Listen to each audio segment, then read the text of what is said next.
This episode is sponsored in part by Lucky Duck Games. Check out their new Kickstarter for their standalone game, Chronicles of Crime Millennium.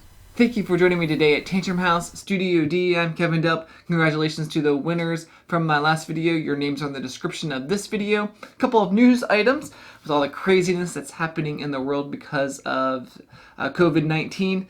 A couple campaigns, actually many campaigns, are postponing their launch date. One of them notably is Cephalofair's launch of Frosthaven. They are postponing to March 31st. And Tantrum House, we are postponing our launch. We were planning on launching March 31st, but we're definitely postponing ours as well. Not sure of the exact date, but we will let you know when we do plan to launch our Kickstarter campaign, and we do appreciate the support. If you want to support us right now, and you're able to, you can always go to our tantrumhouse.com page, and we have swag there that you could get right now on our website. So there's always that as well. And also, many of the campaigns that I am talking about on today's video for the campaigns launching April 1st through the 15th, many of them may not launch either. So these launch dates and campaigns are subject to change. But let's get started on today's video.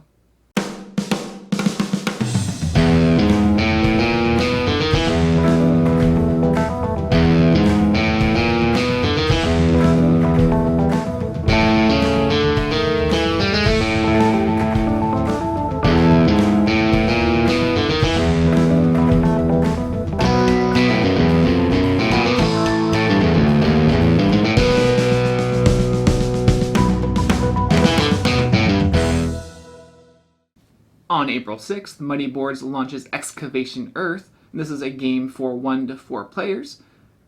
You lead one of the races of alien explorers on their quest to excavate rare human artifacts and curate the ultimate art collection to sell off. It's divided into 3 rounds. Each round, players draft a hand of cards and then take turns playing those actions to allow them to move their explorers, excavate for artifacts, and deploy traders to bazaars to sell their artifacts and get lots of money, and the person with the most money wins. Also on April 6th, we'll see Bad Guy Nonsense. It's a family card game for 2 to 4 players. These next few launch on April 7th. Ausonia from Lichen Studio is a game for 1 to 4 players. It has deck building aspects to it. The goal of the game is to increase your influence because you are impersonating the leader of a royal family, trying to gain support using magical gemstones. You start with a basic set of cards, and you'll be enhancing them from the marketplace and getting newer and stronger cards and gathering the gemstones to use them. King of the Castle is for 2 to 6 players. It takes about 15 to 45 minutes to play, building your army, conquering towers, and capturing the throne room. Planet Unknown for 1 to 6 players. This campaign was postponed until April 7th. It was supposed to be in March. It's a game for 60 to 80 minutes.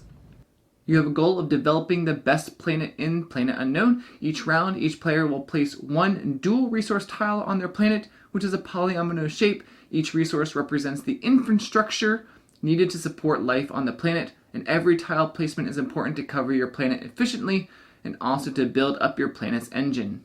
Obsidia is a game for 2 to 4 players. This is a dark fantasy themed strategy game. You'll be exploring the dark realm and casting spells.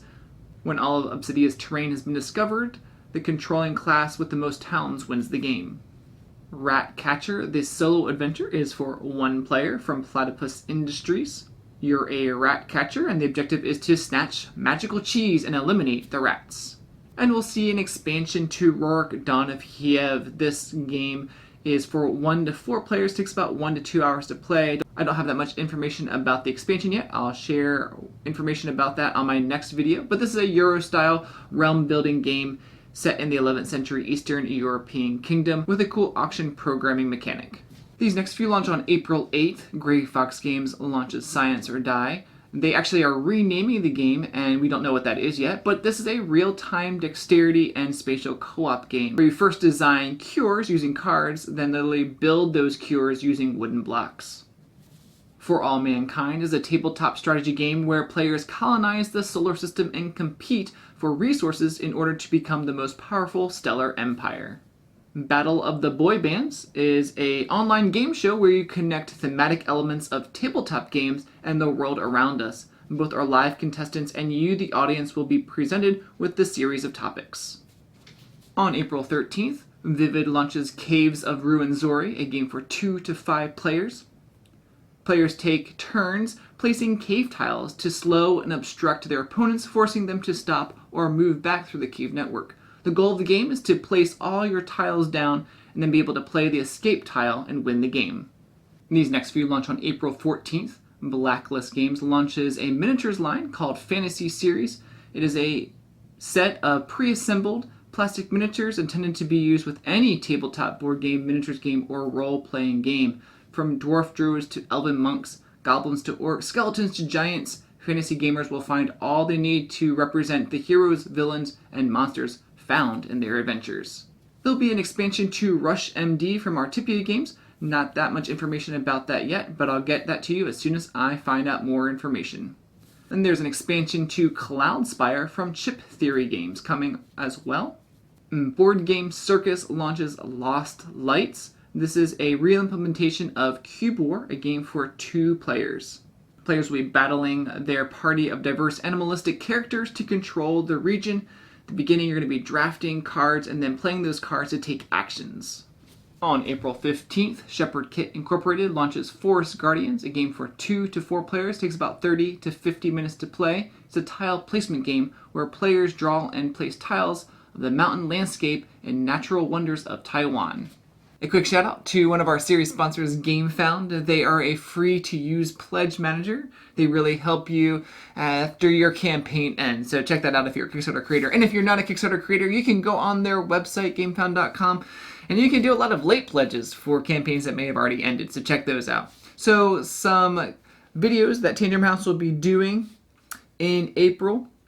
We'll be doing a video for the expansion to Rurik from Mythic Games.